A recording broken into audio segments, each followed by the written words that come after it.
Hey, welcome everyone to the Focus TV. We got Octavia Wyatt here. Wilson Tarver Jr. We may be joined by Malik a little bit later, but we got started a couple minutes late because an NFL is never a dull moment. Free agency or whatnot. I'm getting final things together. Octavia drops. She's reacting like I walked out the room, so all I can do is hear her. My mic's muted. I'm like, something happened. Trying to finish pouring my water without spilling it everywhere and come back in here. But we'll get to that in a little bit. So we already moved that to the top of the list for later on. So I'll tell you, thank you for that. And NFL, thank you for this gift. Yeah. That said, we will start with the Washington Wizards. First one, that clip up ready to go. That's crazy. That's what we say to you guys all the time. It's never a dull moment. Just never know what's about to happen. Especially with the NFL. I think I still can't wrap my mind around that I need being more a thing. details. I need more information. And then with that being the only thing that's released, is Exactly. crazy. And I'm sorry, folks. We will cue you guys all in when we get to that portion of the show. But that's wild. I'm sorry. I really don't know how to wrap my head around it. It doesn't make any sense. No, I guess, something I happened. I guess don't it's know what. technically the legal tampering period. Nothing's official, right? Nothing's official until it's official. That said, we'll get to the Washington Wizards. They are currently on an 8 game slot. So Hmm. it's tough for them per usual, but like we tell everybody for Outlook, we know what this year is about. It's about securing that pick as best as possible. That said, um, they played the Jazz and the Pelicans since the last time we had this segment last week when Ray was talking to you all. They lost to the Jazz 122 to 112, and then fell to the Pelicans 138 118. Trey Young made his Wizards debut against the Jazz, logging 12.6 assists, 2 steals, and 19 minutes of action. Julian Reese had a monster performance in that game with 18 points and 20 rebounds. In the loss of the Pelicans, we saw Young and Sar share the court for the first time together, so that was kind of cool. Alex returned. It was Alex's first game after missing 10 consecutive outings. Trey got it going early in that one with 17 points, 4 rebounds, and 8 assists in 18 minutes of playing time. For more in-depth breakdowns of both of those games, please head over to the Wizards Outlook tab on our channel. They're still up on Science Magazine YouTube page and the Focus Twitter or X account, whatever you choose to call it. I'm going to call it Twitter until my brain switches over. So I don't know when that's going to be. Yeah. Tonight, the Wizards are visiting the Miami Heat. Um, the Heat are up 36-24. I might be a little bit behind from the stream. That said, a couple days from now, Washington is going to play Orlando. Then, they'll play Octavia's latest team. I think they play the Celtics later this week. Can never keep track of which team is actually hers. But we're going to go ahead and move on to the NFC East. Look, it's hard to keep track of it. All right. So we'll get to that other thing later. But NFC East, Octavia's been kind of, I want to hear your thoughts on it. It's been interesting to me thus far, what you guys got going on over there. Yeah, it's definitely been pretty interesting so far. All four of the teams in the NFC East so far have been pretty active during this free agency transaction period, legal tampering, whatever the heck you want to call it at this point, even though that's an oxymoron. So it's definitely been very interesting, not just with signings, but not with just signings to the teams, but the free agents that are no longer with those teams that have signed other places as well.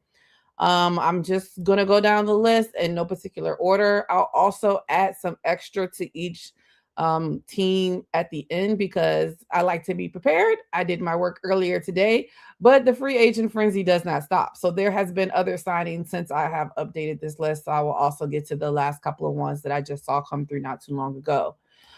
So we will start with the Dallas Cowboys. The Dallas Cowboys did re-sign running back Javante Williams, running back for 3 years, 240, I said 240, $24 million. There we go. They definitely are prioritizing trying to have some continuity in their backfield by retaining him. Seems like it has some good guarantees in there, as well as making him possibly going to be the primary contributor as we saw him this year. They also, of course, franchise tagged George Pickens earlier this year, still trying to buy some time to negotiate a long-term extension. They recently acquired Rashawn Gary via trade. Um, I don't think they've completely said what the compensation is going to be yet. Um, Again, a lot of these moves are in name only, as a lot of these things can't be signed on a dotted line for a couple of days. But of course, this move addresses their pass rush needs, reducing reliance on a pretty thin free agent market for edges and pass rushers. They also signed Jalen Thompson, safety, to a 3-year extension, not extension, to 3 years. They added in, they re-signed Sam Williams to a 1-year contract, defensive end, pretty much a low risk retention, providing depth and upside on the defensive line. And they did tender kicker, who is a restricted free agent, Brandon Aubrey. It protects the kicker while allowing future contract flexibility, as Brandon Aubrey feels like he should be the highest paid kicker. I believe there's another kicker that signed today, and I can't remember exactly who it was, but is right now the highest paid kicker ever. So I'm sure Brandon Aubrey is looking to top that, because I mean, it's Brandon Aubrey. Like, pretty much when he kicks the ball, it's going to go in. Like I said, I'll circle back around to some recent ones that they just did as well. But next, we're going to go to the New York Giants. So they re-signed Gunnar. I'm never going to say his last name right. Olenzuki. Definitely just keeping him in for depth. Also, some continuity in their special teams. The John Harbaugh effect is affecting. It is happening. A lot of players from the Ravens are following John Harbaugh to the New York Giants, which includes tight end Isaiah Likely, who signed a 3-year, $40 million contract, which is really looking to be a major offensive addition. As we know, Malik Neighbors can't do everything, and also with him coming off of the injury.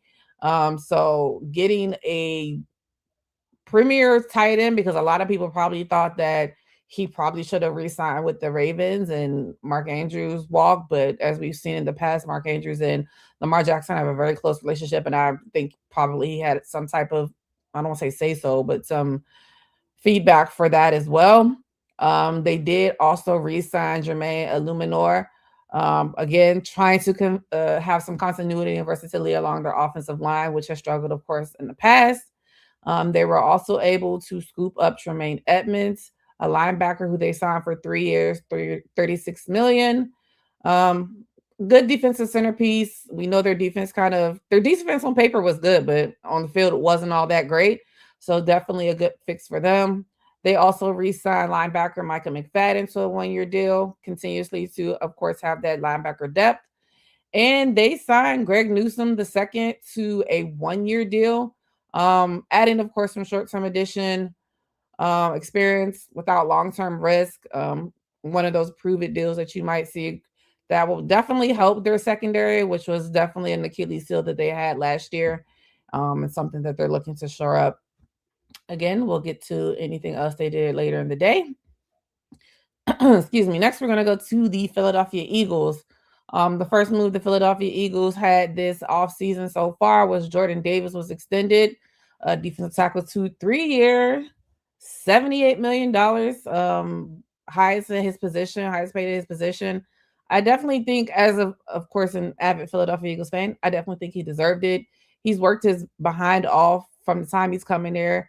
And it's nice when I think the Philadelphia Eagles do a good job of rewarding their own homegrown players and making sure that the ones that, are there from the beginning and put the work in and put the effort in, they reward them when they can. So it's really nice to see that he was paid. It's definitely going to trickle down to other places, which we will see in the next few minutes. Next one, a lot of these are some departures.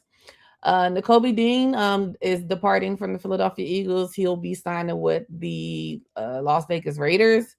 They also lost safety Reed Blankenship, who will be signing with the Houston Texans. And they also lost Jahan Dotson, wide receiver, who also will be signing with the Atlanta Falcons. So they had a good little rush of some people that departed, but that guy on your screen was the latest that just happened maybe 20, 30-ish minutes ago. Let me find my notes for him.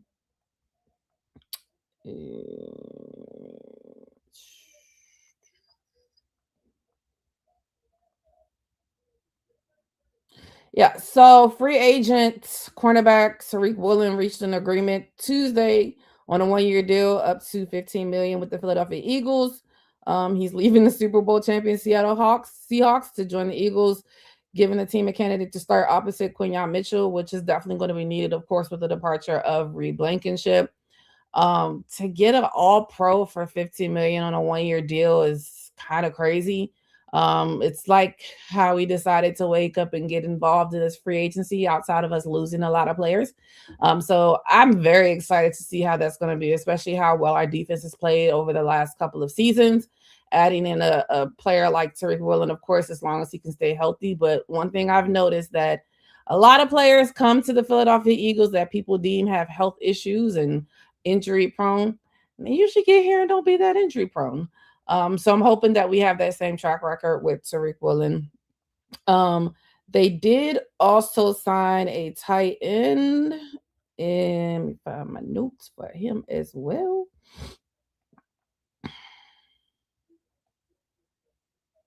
So they are also bringing a tight end, Johnny Mund.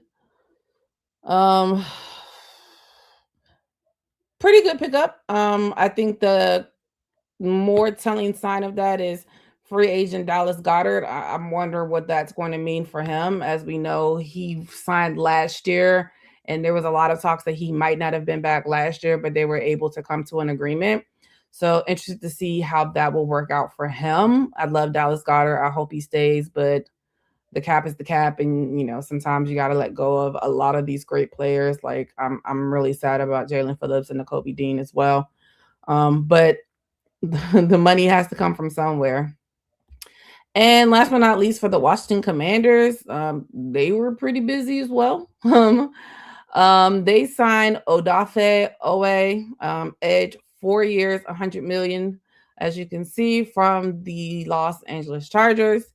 Definitely a marquee acquisition for them to anchor their pass rush, to get their defense back up to snuff like they've wanted it to be. As we know, Dan Quinn is a defensive-minded head coach. They also signed Amik Robertson, cornerback, for 2 years, adding some versatility and depth to the cornerback group. Also, Tim Settle signed a 3-year deal as well, defensive tackle, also shoring up the interior defensive line for them as well. They did re-sign Marcus Mariota to a 1-year, and they also re-signed Treylon Burks to a 1-year, quarterback and wide receiver.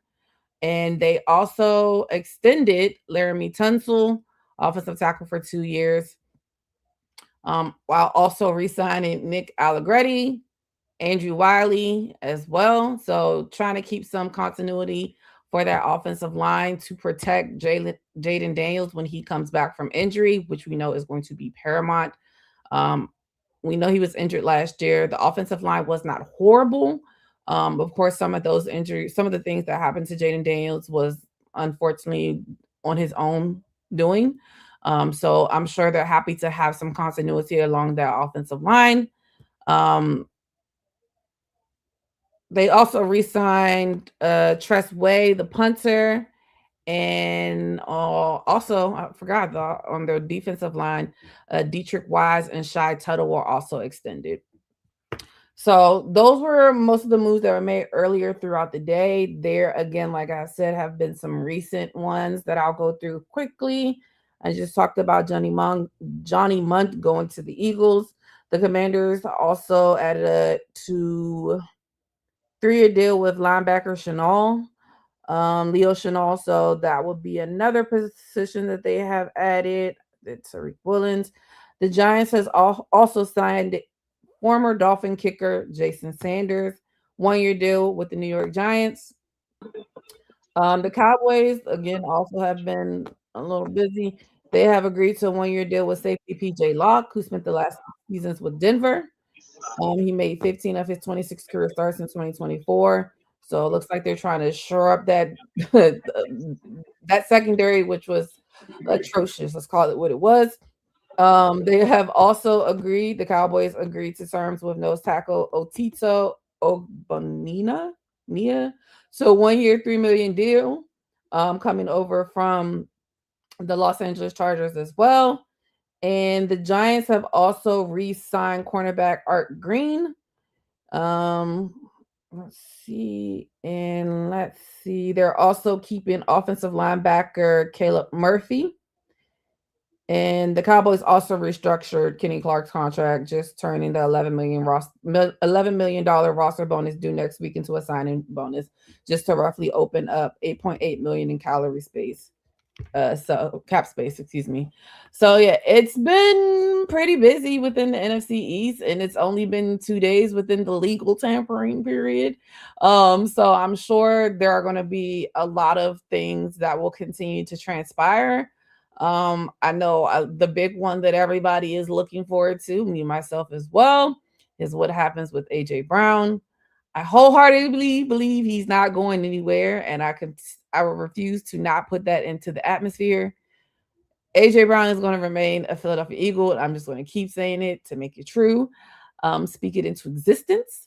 But yeah, there are still a lot of pieces, a lot of money that can still be thrown around on all four franchises, as well as through the entire NFL, which I'm sure we'll get to in a little bit.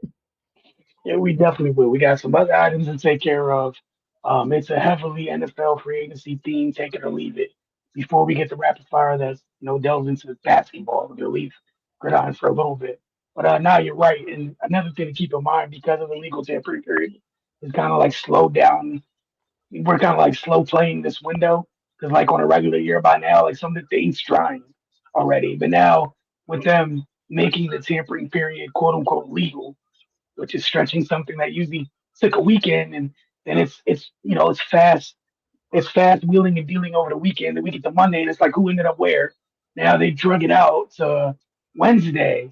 The other thing to keep in mind is there's a bunch of players who are impending free agents Right. where they're just waiting for the league year to begin so they can get released because of salary cap reasons. And those folks that, like we'll get to some of those players later, the folks that are going to be cut with the post June 1st designation.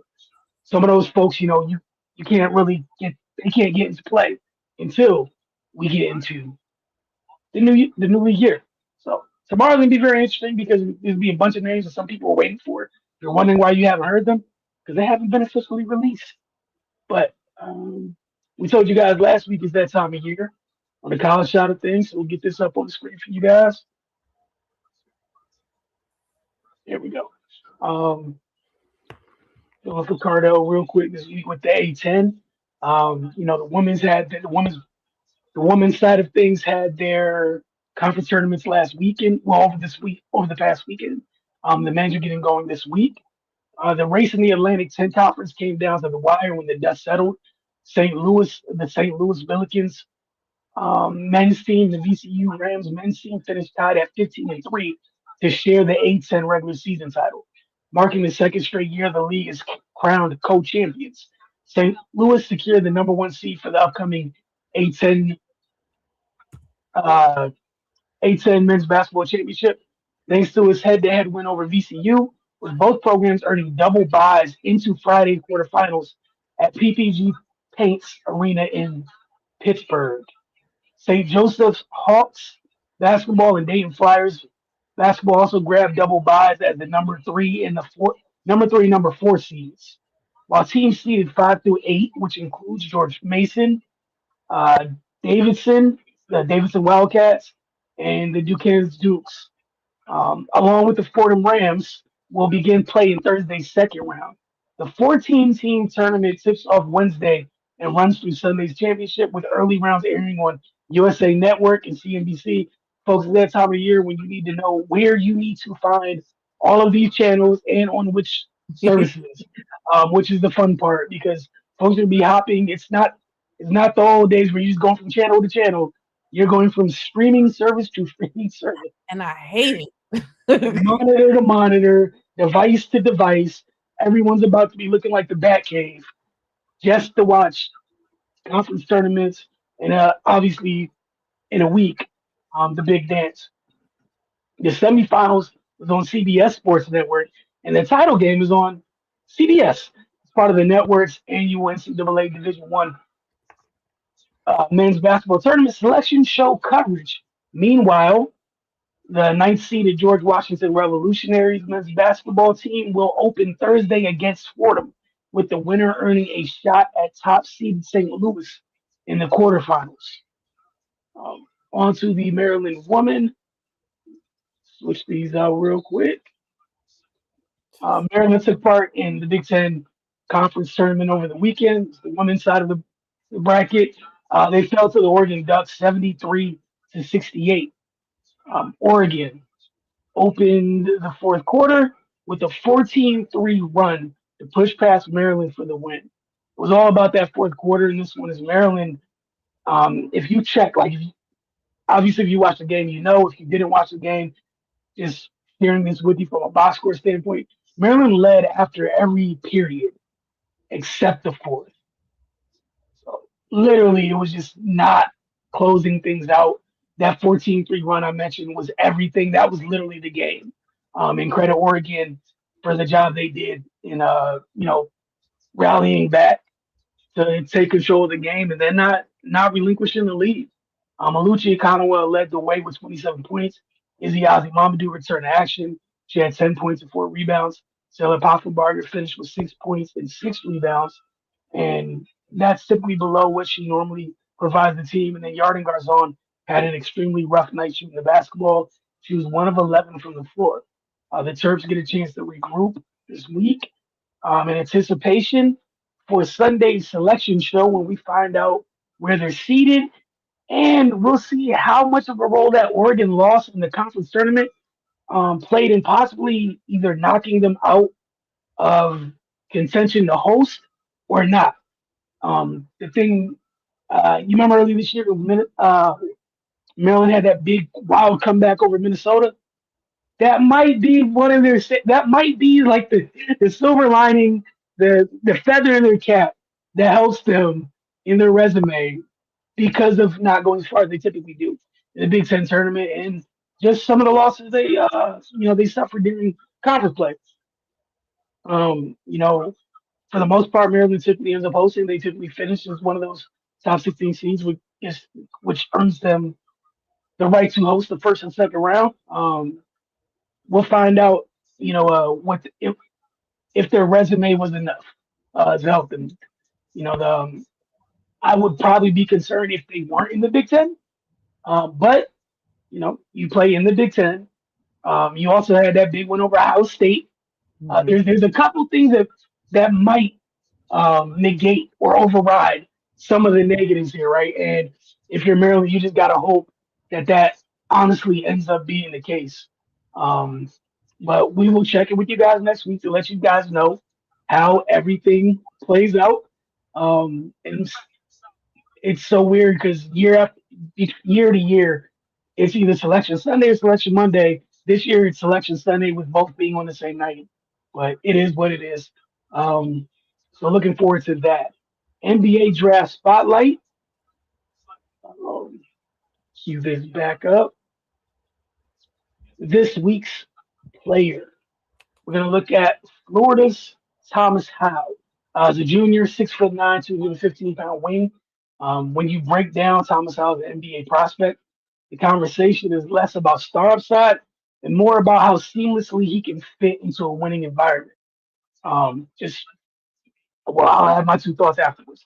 At 6'9", 215 pounds, he brings the kind of modern combo forward profile teams covet. Someone who can space the floor, run the lane, and finish above the rim.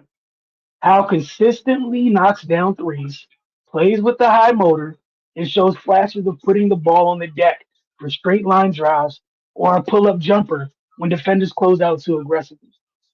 The intrigue for scouts is that he checks a lot of boxes as a plug and play forward. That's size, shooting touch, athleticism, and a strong feel for the game.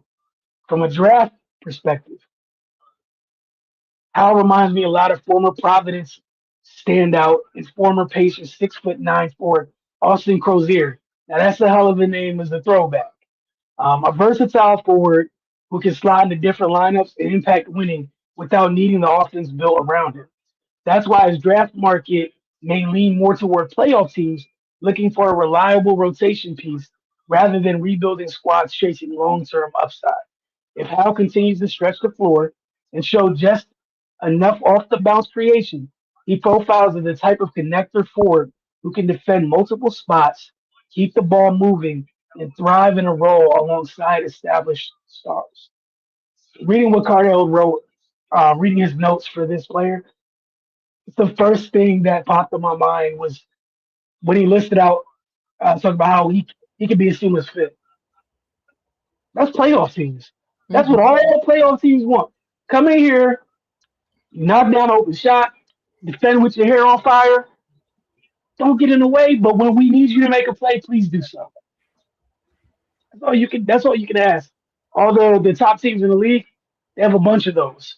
And at that height, yeah, you're gonna be you're a player that people definitely will covet. So write the name down, keep this in memory. As we get closer and closer to the NBA draft, as regular season winds down, playoffs, and all that good stuff. But again, that's Thomas Howe, junior forward out of Florida, 6'9", 215 pounds. All right, Octavia, we're going to go ahead. Um, Take it or leave it, man. This wasn't on the list at first, but since this uh, led to some led to a hell of a reaction from you while I was trying to go get some water before I hit the button and start the show. Look, I'll put it up on the screen and I'll let you take it from here. This is all you. I literally, like I said, I had an audible gasp because, as we all know, unless you guys live under a rock, that Max Crosby was traded to the Baltimore Ravens this past, I believe, Saturday. Um, as we talked about when I just went through the NFC East free agency segment, that none of these things can actually be pen to paper for a little while. So a lot of these are in principle and name only. And the one thing that will automatically rescind a trade is if you fail a physical. And it has been reported that Max Crosby has failed his physical. This literally happened like Wilson said right before the show started. So there's not a lot of information outside the fact that he failed the physical. I think it brings up a lot of things where he was pretty upset at the end of last season when they put him on injured reserve and said that he was healthy enough to play. Oh, let's see what Adam said. Players can agree to terms today, March 12th, but deals cannot be signed until Wednesday at 4. Yeah. And significant knee injury. There we go. So he was put on injured reserve at the end of the season last year where he pouted and said that he thought he was healthy enough to play. And here we are 2-3 months later, and he's failed a physical with a significant knee injury. I have so many questions, and about the significant, well, obviously, how significant is it? Because a player like Max Crosby, like just a player like Max Crosby is crazy that it nullifies everything. You know what I mean? Like to the point where like it has to be a significant injury, I would assume, because I would think that the Ravens would take the chance that all right, maybe he's out a couple games, maybe we rehab him. It's not that big. Now, granted, I won't pretend to know all of the ins and outs of what can and can't be done as far as injuries and how you have to say no and all of those other things, but that was not on my bingo card. Now, I'll start off by saying that him being traded in the first place was not on my bingo card. So we'll start with that. But I don't even know if I take it or leave it at this point, because I take it because it has to be something significant, in my opinion. Like there's the likes of Max Crosby, the things that he did. Oh Jesus Christ! Like, especially after, you got to also think about it. I was also talking about how much money was being thrown around in the NFC East. The Raiders was out there throwing some money too. So I think that's another layer in this of that. How is that now? Shout out to Drell with the repost. Um, my fellow Aggie. Um, and it's so crazy because we went to school together, and the building that we went to school for in our journalism degree, Crosby Hall. Hilarious. That was actually perfect. But yeah, I take it because I just feel like it has to be something that is significant, like a torn ACL. His patellar tender is on the back side of his knee instead of the front. Like, I can't wait till more information comes out about this. Yeah, it's just nuts. And then the other thing is, one is it looks like it's clear he doesn't want to be there. One, two, that price can no longer be that price. Ooh. So if you're one of the teams that lost out to the Ravens, you probably, you pulling back up, taking all your first off the table, like what Hey, I won't be giving you. something with the hey big head text. Hey man, hey, hey, file the text and immediately put the highest pick you're willing to throw in afterwards. Just No, send no three dots, me a big nothing. Just emoji eyes. three sets of googly eyes immediately. Hey, big head, eyes, third rounders, two You thirds. probably spin the block. Gotta spin the block because the price is different. So you telling me one of the wheels don't work? Okay, like Mm. that's crazy. And I want to see how it affects all of their other signings. Because again, like we said, signings aren't pen to paper yet, most of them. Mm. So I'm ooh. N'Kobe, come back. Yeah, they're not doing it bad enough. They like that's the thing. They had cash to blow where it sucks for them momentarily, but they're fine. Like Come we're back. gonna get to them too. They said, "Nah, we taking all the Bulldogs. How we can't have them all." Um, I can't believe this. And then who the happiest person has to be? Trey Joe Burrow. Hendrickson. I was Oh, gonna say Trey Hendrickson. He's like, look, my knees work. oh, I know I'm a little older, but my knees work. that's a good Hey, point. man. He Which held I'm out looking for at a reason. Cincinnati. Looking at Cincinnati even more kind of wild because you could be trading that man for a king's ransom right now. But you did what you did, and he's just a free agent. So that's your business. But Oh, that's a like great point. I forgot that's about Henderson. because it was an afterthought. Because the whole, everybody NFL news wise was crazy when we saw Max got moved. And what nobody think about trading? He's like, oh, that's the old guy. Now the old guy's legs still work. The Hendricksons, the Joey Bosa's, they probably out here like, we don't cost what he costs. But if you're Max, honestly, like if I'm another team, like I'm still pursuing you. I'm just not whatever they gave you, let's cut that by 75%. And then Yeah. let's talk. Like that's just wild. But let's get to this. Oh, This man. is crazy. All right. The Lions have agreed. We're at take it or leave it portion of the show. The Lions have agreed to a deal with Isaiah Pacheco. He'll now be the new member of their one-two punch. No more Sonic and Knuckles because Dave Montgomery got traded to the Texans last week. So take it or leave it that this new pairing, be it Jameer Gibbs and Isaiah Pacheco, can at least match the previous pairing's production, if not exceed it. Yeah, I'm gonna leave that. Unfortunately, for Isaiah Pacheco, what's so crazy is once Kenneth Walker III was signed by the Chiefs, my brain immediately went to where is Isaiah Pacheco?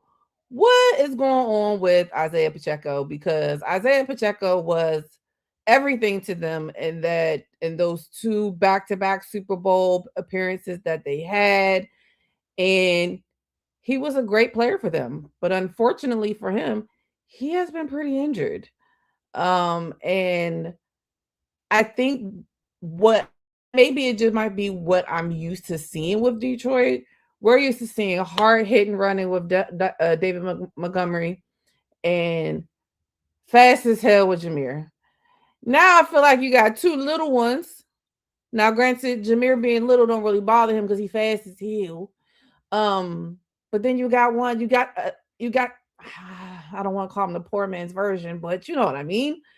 I don't want to call him a knockoff, but like someone I'm saying similar. you got not David Montgomery. Yeah, You yeah, had David Montgomery. Now you got not David Montgomery. That's where you yeah. going with But it. I mean, like his stature and his what you would expect out of him as a running back mirrors to what Jahmyr Gibbs already does, but Gibbs does it on a higher level.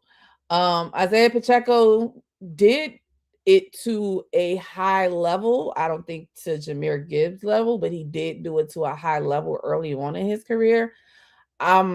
I'm hopeful for him that he's able to resurrect his career as far as, and I don't even say like saying resurrect because I don't think he's like completely out of it, but he's not what we've seen him be in the past. And so maybe this is an opportunity for him to prove himself, where he can stay healthy, um, and that he can, help them. But I like the Lions because they were able to switch it up. Like sometimes it was David Montgomery running it down your throat, like all the way down the field, and then sometimes it was 1-2 step and Jahmyr Gibbs is gone. So I like that 1-2 punch. Not saying this one B punch can work. But if I had to pick right now, I would leave it. But good luck to both franchises. Yeah, I'm gonna leave it just because I think no knock to Pacheco, he's just not as good as what Montgomery was. The I guess the thing that can maybe offset it is maybe that share isn't close to 50-50 how it was with Montgomery, That's a good point. and you're really there. It's more of the thunder lightning type thing where you might not get as many touches as Montgomery did, but Gibbs gets more touches, or it allows Detroit to use Gibbs in the pass game a little bit more to get a little bit more creative. So we'll see. But I'm with you. I'm leaving it. I truly don't care. I'm just leaving it. All the niceties aside, I'm leaving it. But good for him to land on his feet, and I think his mentality fits. Go get you another person who wants to run through somebody's face Yeah. after you lost Dave Montgomery. So like I get it, but nah, man, we know this. The lead dog there is Gibbs, and is the dude who runs like Sonic, like for real. Like it's him, and why not match him? Like this is the type of guy you probably want to match him with. It's That like mentality. Sonic and Tails now, not Sonic and Knuckles. Yeah, yeah, yeah. Call him Tails. That's, again, leave that alone. Ooh. The Patriots, we're in the hunt for another pass catcher for young Drake May. We saw they kind of needed some help in the Super Bowl. Looks like they lost their veteran wide receiver, Mr. Diggs. They signed Romeo Dobbs, formerly of the Packers, for 4 years, 80 mil. I didn't get the number of how much is guaranteed. Still a big deal, nice come up for the young Packers wide receivers. Take it or leave it that this is a positive signing for the Pats. And can you like get on board with the wide receiving core centered around Dobbs? Yeah, I'm gonna take this one for logistical reasons and logical reasons, and then also my own petty reasons. So now the Patriots can stop sniffing around AJ Brown. You got one, leave us alone. AJ can stay here. Take Romeo. Appreciate you. So that's my own petty reasons. But no, I think Green Bay has been hoarding a lot of good wide receivers out there, and it's bound that one of them would have to slip out the back door some type of way. I think that this signing also shows that Green Bay really has some type of belief in Matthew Golden and what he can also translate into. We know Christian Watson as well is out there. Jaden Reed, I believe it is. They have a lot of good out there. So it was bound that one of them would, in my opinion, be out the door eventually. And we know Matthew Golden being on a rookie contract, we're going to use you for as much as we possibly can. I think I'm not 100% sure if him being the center focus of a wide receiver group is the best thing right now. Not saying that he can't do it. I just think it's going to be up to him to show it. Because coming from a place where it's so one day is this wide receiver, one day is this wide receiver, one day is this wide receiver, one day is this wide receiver. Now it has to be you every game, Romeo. Like it has to be you every game. I mean, we can't depend on Kayshawn. I think Kayshawn Booty is still out there. Not saying he's terrible or anything like that, but they've obviously signed you to be the guy unless they go out and still sign somebody else that maybe has a little bit more cachet than him. But I think it's an opportunity for him to prove himself. I've seen him. I had him on my fantasy team for a few times. I've seen what he's capable of doing, but it was always so hit or miss. And I don't know if it was hit or miss because instinctively, you know, you don't always have to be on because Krishna might be on this game, Jaden might be on this game, Matthew sprinkled in and out, or I'm out this game, so they gonna eat one of them out this game. I just feel like there was so many moving parts to them. So I'm very interested to see how it will be for him. I think it'll be a good fit. I think we all know Mike Vrabel's a great coach, and I think that he can really make these players really want to play for him. So I think that that'll be a good fit for him as long as he understands tough love as a player, and I would assume, and hope that he does. But I think, it's a big opportunity for him. So now when you get the money and you get the prestige, you got to go out there and perform every week, especially knowing that the Patriots are coming off of a Super Bowl loss, the likes of what Drake May is doing. So you're going to have Drake May throwing you the ball. So there's not going to be any type of, I don't have a good, and and of course he didn't have that excuse in Green Bay, even though we know that Jordan sometimes can be up and down, but he's still a very high caliber quarterback. But we've seen what Drake May can do. Now, granted, I will be the first person to say I need to see it for multiple seasons. So I expect Drake May to do that again this year, because it's also going to be a lot more difficult for them because a lot of people talked about their strength of schedule last year. And that strength of schedule is going to be much, much different this year. So they're all going to have to step up. So it's a great opportunity for him. I'm taking it in that way. So hopefully the Patriots don't need no more wide receivers. And they can leave Arthur Juan Brown alone. And we're good. Yeah, I'm gonna take it just because Drake May's still young. If you're gonna have this kind of be the old guy in the room, you can still go in the draft and add some younger pieces so they can kind of just grow together. And that could be a couple more guys on rookie contracts. Where if Dallas is the only one getting paid like that, I don't have an issue with it. And he's experienced already. He's not a super vet, but as you said, um, kind of you're no longer in that whole everybody eats situation. But now it's on you to earn what they just, what they're paying you. Yeah. You got to go be wide receiver one for them now.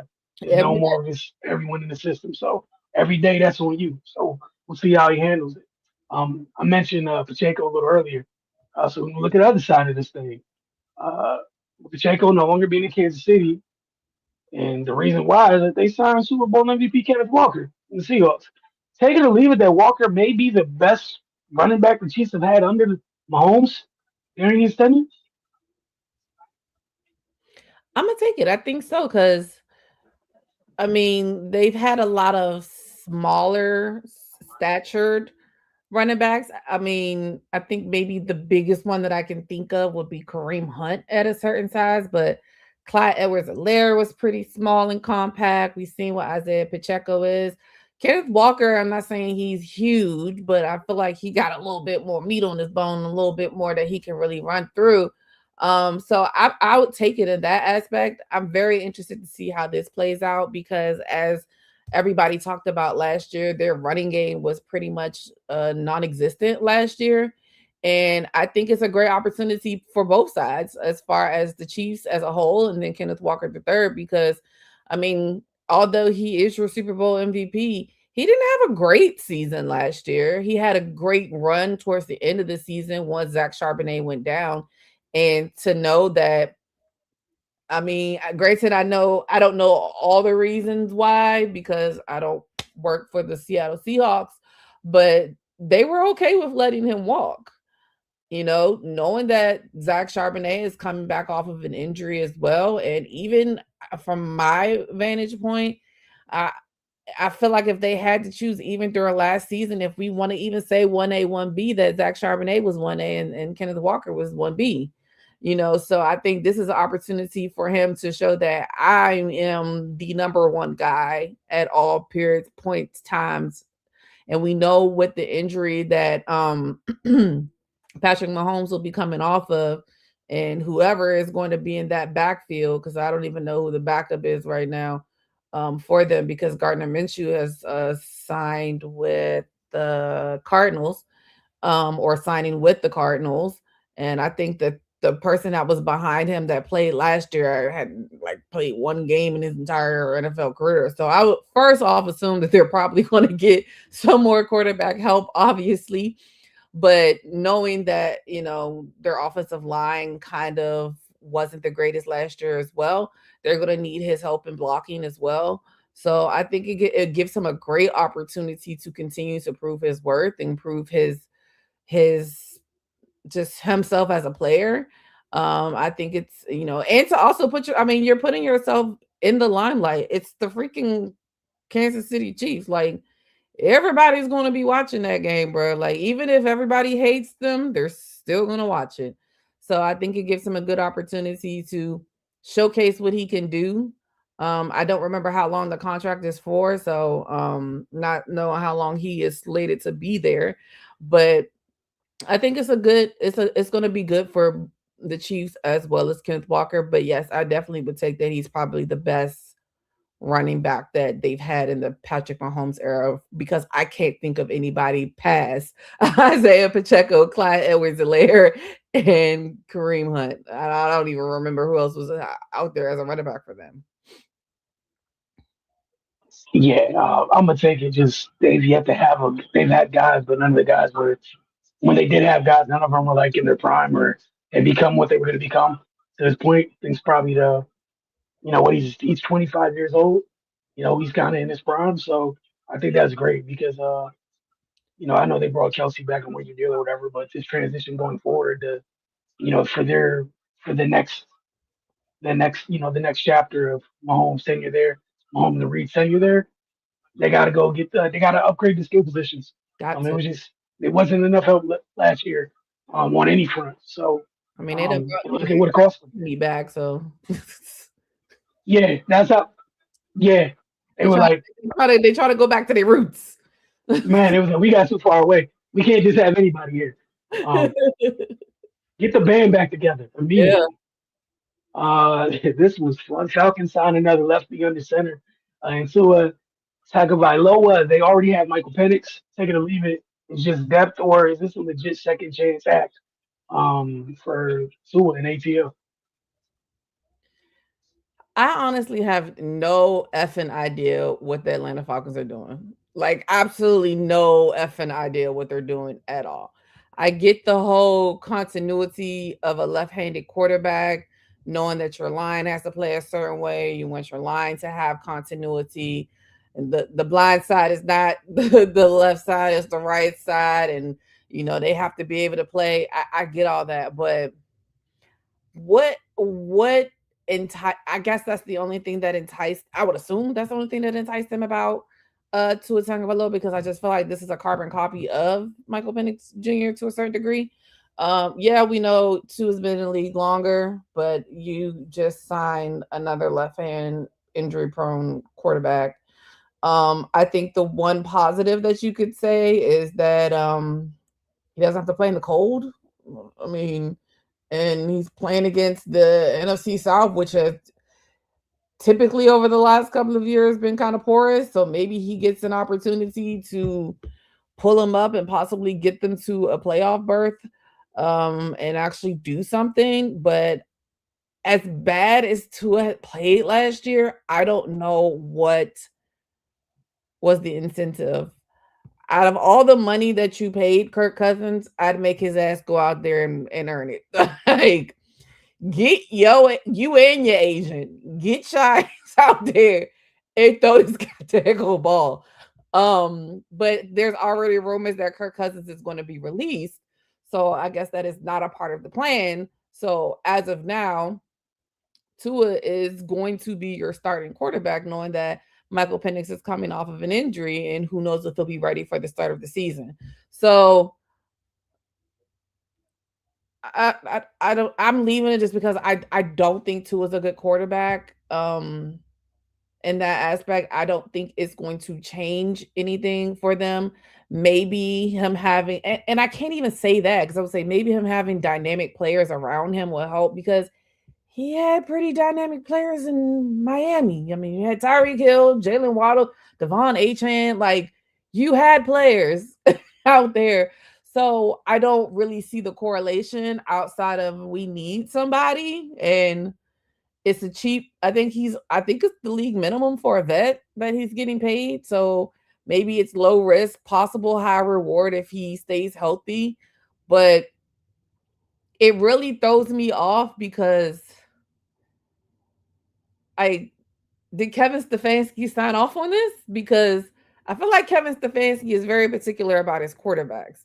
So I'm interested to see what his thoughts were on that if we ever get those thoughts from him, because he hated Shador, obviously. And not saying that they're the same, of course, but he seems like he likes a very particular type of quarterback, and I don't see Tua fitting that as well. So I'm leaving it just because I don't know what the hell Atlanta's doing. I have no idea what they're doing. Yeah, I'm gonna leave it because I don't think they know either. They have bungled this thing at QB, and Kirk and his agent definitely about to go out there and secure at least another $10 to $18 million somewhere because they're literally that's one of the greatest agents in sports. I don't know who it is, but every couple of years, feel like you got to look it up just because they are. He is exceptional. Yes. He or she, they are exceptional at what they do. Um, they just don't lose. I've been Don't telling understand no matter what happens. Like contract them my job. Like, come give me a raise. man, like they really just don't lose. All right, so the Raiders, before we get out of this, the Raiders have a new coach, a a bunch of cash before you know what we talk about. This is pre audible, pre oh my god, before the show started. They signed Tyler Linderbaum, N'Kobe Dean, and Quay Walker, former teammates back at Georgia. Malcolm Kuntz, Quiddy Pay, Eric Stokes, and Jalen Naylor. Take it or leave it, the Raiders back in the AFC race now. Just and not meaning like for contending, just in terms of getting back into the playoffs and being like serious again in that race. And again, this question was written an hour and a half before the Crosby incident. So humor me if you will. Yeah, I'm gonna leave it just because it's the Raiders. I'm sorry. It's the Raiders. I have no faith in anything that happens in there over the last 10 years. I don't know how long it's been. So I'm leaving it off the strength of that. I do like the pickups that they've had, but I'm very cognizant and cautious about things on paper versus to how it's going to translate to the field. I feel like it's kind of eerie, similar to what we people looked at with the Giants last year. Like, on paper, oh my god, they got Malik Neighbors, they got I guess I don't know what they really felt about Russell Wilson, so I'll skip out on him. But they got him, this defense. They just signed a homeboy from Penn State. I can't think of his name right. Him. They got Brian Burns. They got Sexy Dexy. They got all these great things, and it looked like shit. So I think I have to actually see it. So I would lean towards the side of leaving it. And I mean, like you said, they have a brand new coach, a new head coach. I don't think he's been a head coach before. So interested to see how that is even going to play into all of it. But I think they're doing what they can, like you said, with the money that they got, knowing that they're going to have, the number one pick in Francisco. I was about to say Francisco Lindor, Jesus Christ. And him coming in, I think they're trying to put together a good core group of players because they did seem to sign a lot of vets, to be around this young guy as well. So, I mean, I think they have a chance, but as we know, it's a little tough out there in that division. Um, and I feel like the last couple of years, we've all thought that like there were certain things like, I mean, I think you can be, it could be a toss up. Some people thought Gino going there was a great fit and that it would work out. Everybody thought Derek Carr would work out with Devontae, like all of that stuff.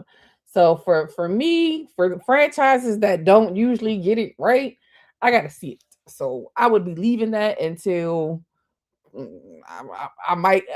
I'm trying to be nice and say like midway through next year, um, to see what it looked like. Um, but yeah, I would have to leave it off at the strength of that. Yeah, I'm right with you. Well, no, I'll take it back with the Raiders. I'm sorry. I'm thinking about something. I'm looking at something else. I'm actually okay with the Raiders and what they've done. Even with the Crosby debacle. Like maybe you take away one or two of those the later things, like saying, "No, sorry, this sucks," but like maybe the Quiddy Pay deal. Okay, we don't do the Quiddy Pay deal. Cool. Or you know what you do? There's 28 other teams.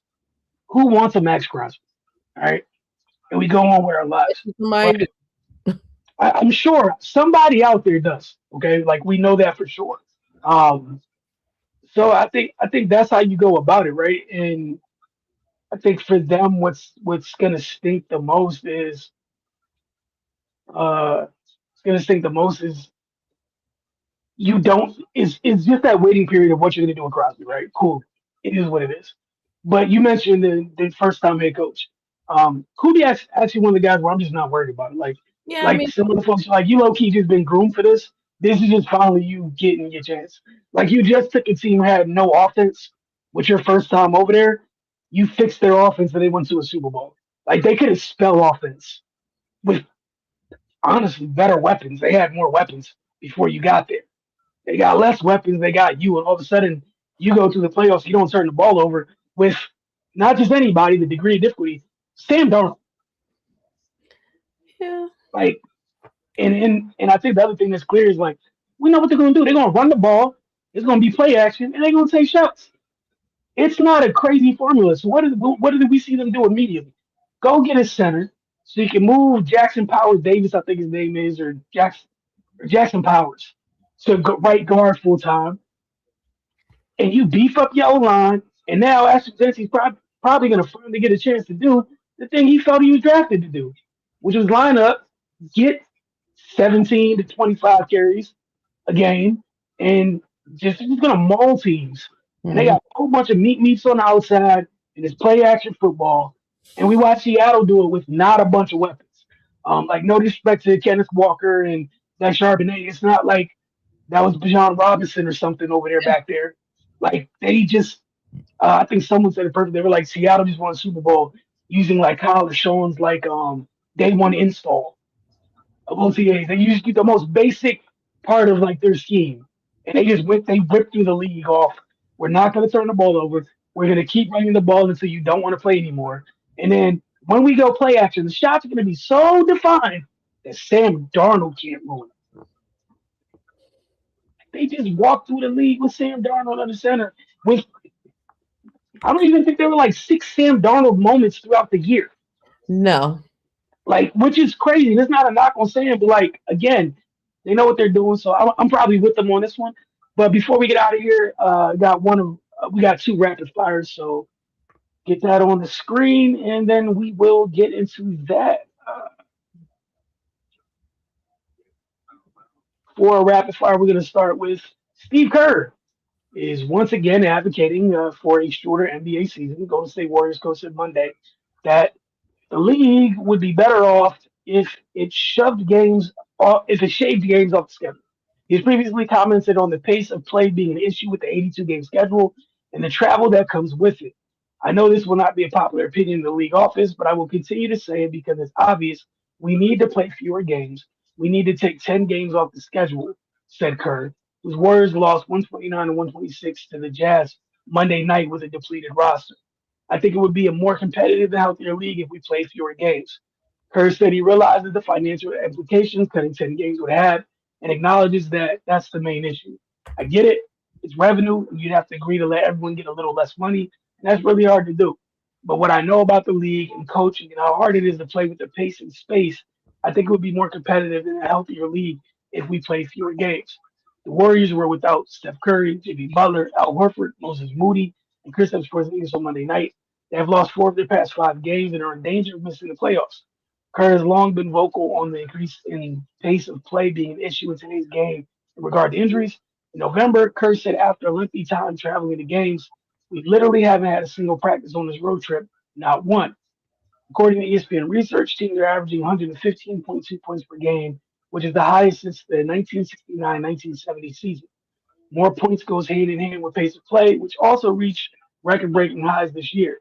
Players have also combined to cover 37.1 miles per game this season at an average speed of 4.29 miles per hour, the longest average distance and fastest average speed since player tracking began in 2013-2014. Current other proponents of shortening the schedule have argued that tanking is this because of the 82 game schedule and that shortening it would provide fewer opportunities for injuries as well as for taking scenarios. Your thoughts? Cry me a river and get over it. Yeah, I will never be on board with this. It's soft, it's stupid. It's not like these players are traveling on the Greyhound across the country. You are taking private jets. You guys are making millions and millions of dollars. I know you said that he's been long vocal on this. I don't know how long it's been because I don't remember hearing a lot about this when they were winning back to back championships. I hear about it a lot now because you're not doing that so much and you got a lot of injuries right now. To me, that sounds like maybe you should reevaluate your strength and conditioning staff because there are multiple players who have played. I can't think of them right now off the top of my head, but I know they have been said there are multiple players who have played back to back 82 game seasons. And now I get it that everybody is not the same as far as playing in 82 back to back games where you have superstars who are playing a majority of games versus players who maybe role players are playing them, a couple of minutes here, a couple of minutes there. I get that. But like we're not going backwards, bro. like we're sitting here like the NFL is talking about adding the 18th game. Like it's not happening. And I mean, like there's so many things put in place for these paid athletes to be able to take care of their body. Yeah, of course, injuries are going to happen. It's a part of the game. It's what you sign up for when you play a sport, regardless of what that sport is. um, but yeah, I think you start doing stuff like this, you're gonna start taking away your core fan group, and I don't like it. So, I think it's soft, and I just feel like I'm just hearing a lot of it from him now because they're not winning as much as they used to. I think there's a couple things, but yeah, I'm not with shorting it just because you have. Yeah, I get the pace of play, but they also did play very fast again. They said the highest since it wasn't since the 2000s. It said the highest since 1969, 1970 season. They were getting up and down. They didn't have the they didn't have the luxuries these folks had. Yep. I think the biggest thing is you got away from practices. You got away from folks preparing their body for the season correctly. Everything's been streamlined, and some of those steps that have been skipped, where training all training camps aren't what they used to be. Used to be a couple weeks to get your body right and get ready for the long haul of 82 games. Now some training camps are like a week, and even of that week, they're not really getting their bodies ready for I the feel it's long growing media. season. Yeah, like, and then the way folks prepare their bodies differently now. Like folks don't lift as much as they used to. Like I think some of that stuff needs to be taken into consideration before we get to thinking about shorter games and everything else. But like he did say, what I do agree with is, yeah, ain't nobody coming up off the bread, man. That's like we're gonna be real honest. That's not happening. So, if those old folks can find a way to maintain their bodies without all the advantages that you guys have, maybe folks need to find a way to go about it. But like I think that's the biggest thing. There used to be a callus worked up. Um, before you got into the 82. It's not there. He's talking about, countless coaches talk about, oh, we practice maybe once, maybe 4 times this month or whatever, depending on what's going on. You're skipping valuable things that keep people healthy. And what we've seen over, in this recent areas, a lot of folks don't really do the stuff that they need to full time for their body to get through season until after they suffer like a huge injury. Then Mhm. all of a sudden they start doing stuff to keep them on the court full time. What if we just did that full time? Like if that was part of the actual routine and it didn't take an injury, then maybe things would be different. But last but not least, before we get out of here, Unrivaled has wrapped up its second season, crowning the Mist as the new champions and Brianna Stewart the Finals MVP. The matchup between the Mist and the Phantom was the third most watched game in league history. But overall viewership still finished lower than the inaugural season a year ago. The final game of the season, which saw the Mist beat the Phantom 80-74 on Wednesday, averaged 314,000 viewers across TNT and True TV, peaking at 335,000 viewers between 9:45 and 10 p.m. Eastern, which was the first quarter. That's down 14% from 2025, which saw an average viewership of 364,000 as the Rose beat the Vinyl. Overall playoff viewership was down 9% in 2026, dropping to an average of 258,000 viewers on TNT and True TV, and that's down from 284,000 last year. Unrivaled has been battling lower viewership numbers since the opening weekend in January. Unrival's opening slate of games on January 5th reportedly averaged just 175,000 viewers across TNT and True TV. Two additional games on opening day that only aired on True TV averaged just 32,000 viewers. The league had pointed to competing with college football playoffs, NFL playoffs, and 2026 Olympics as reason viewership fell, expressing confidence that its games would attract more eyes when those events were done. Arrival also pointed to other metrics to measure the 3-on-3 league success, including ticket sales, merchandise sales, and social media engagement. The league also sold out Trinity Mobile Arena in Philadelphia during Arrival's first ever tour stop. 21,490 fans in attendance marked the record for a regular season women's professional basketball game and for any event in the venue's history. Viewership grew 35% after the two games in Philadelphia. Unrivaled took its show on the road again for the semifinal games, which were played at Barclays Center in Brooklyn, New York, in front of another sellout crowd of 18,261. Folks, the semifinal games averaged 213,000 viewers on television. So just want to get your thoughts on, I guess, just what's going on with the viewership in comparison to what we see them selling out buildings since they did, with the tour stops this year, which was new. Yeah, I mean, speaking for myself, like I personally, and I might not be the majority, but I personally think they need better marketing because half the time I don't even remember the game is coming on until it's over. It's and I think that was the hard part for me. Like there's no place to see, like I won't say there's no place, but there's not a readily available place for me to go say, oh, it's an Unrivaled game on tonight at 9 o'clock.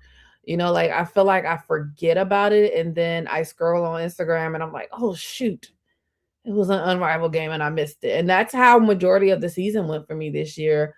I didn't nearly get to watch as much as I wanted to because I honestly just could not remember that the games were coming on. So I that's why hearing the viewership numbers don't 100% surprise me. But I do think, like they stated, that some of those other things going on at the same time does take away from their viewership. I do think it was an amazing thing that they did sell out a venue.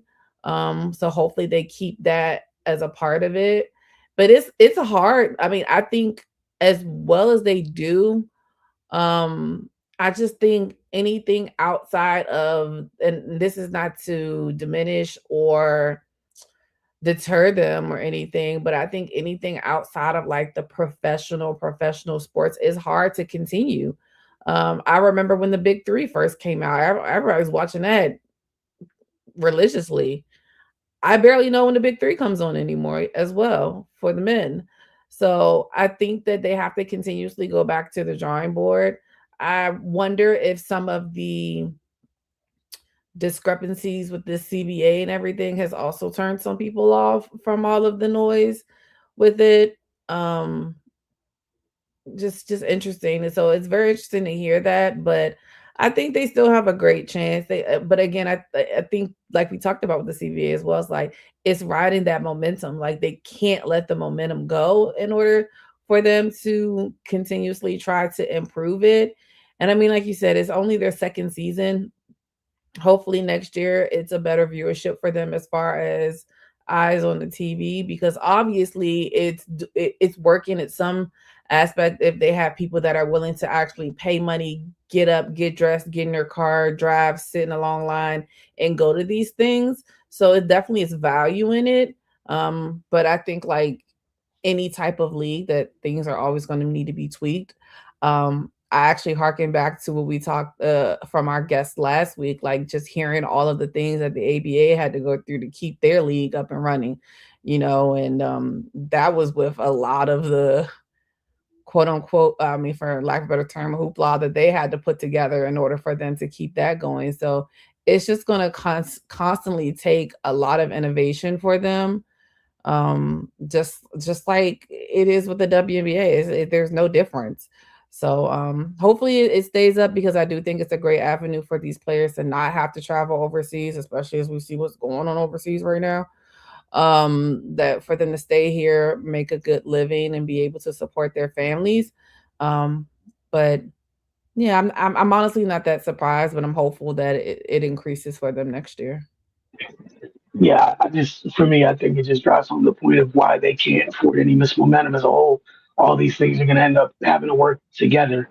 As you said, you referenced the ABA and what could have been for them, right? It's one of those things where for W, just for the women's game in general, you're still at a young spot. You're still relatively young, still got room to grow, and this is part of these are the ebbs and flows of growing in professional sports, which is why you can't have a work stoppage because it affects every single thing. Like right now, to continue growing, you need the numbers for college to flow into Unrivaled, that flow into the W, and that cycle needs to continue. For so then like this year, yeah, it's Olympic year, so you go from Unrivaled, um, USA, exhibition games or whatever. Um, women's dance, the big dance kicks off next week. You're a couple weeks away from drafts or whatever. If they get stuff done, they're still meeting today because today's the deadline. Nothing's been said. They're still meeting. But all this says to me is this is why you can't afford to go backwards. Yeah. That's why you can't. Because, like you said, if you could sell out those buildings, that's great. But there's clearly a disconnect between the folks coming, putting butts in seats. And the folks, like you said, if I can't find it, you know how lazy people are today. They're not looking for anything. It's Like if me. it's not readily right, it's not just you, it's a lot of folks. Like if it's not just I open my phone and there it is, I'm not looking. Yeah. That's just how people are. So Like like you said to the point I about was the the market, whatever, 101 like everything, and I would have loved to watch. I did not know when it was. I was just like, or dang. you end up finding afterwards. I know for me, I find out kind of afterwards, like with the clips, and be like, oh, I'll catch it there instead of searching for it. Yeah. Where like you said, if you're going, you pay for your ticket, you get up and go. So that's the disconnect. But yeah, I'm happy that they were able to sell out these arenas. But yeah, man, can't afford a work stoppage. Nope. I keep saying it. You need that momentum. You need that momentum, like just that cycle, to keep going for like 3 to 5 years, and you get closer to where you want to be at. But can't afford a stoppage. We'll see what things look like maybe next week. We'll Yeah. have some news. And for you NFL fans, we wish you the best. That everything that you see is actually real. Because until your team posts it on their Twitter account, it's probably not real. Everything is just in the cart. It's not official. Oh, damn it. You get the confirmation email. Better use Because the Apple Pay. hey man, you need to know immediately. Because clearly, whatever happened between Baltimore and Oakland, it was not used. Something got stuck somewhere. Well, we'll see what happens. We appreciate you guys for tuning in this week. We'll see you guys next week. Same time, same place, as always.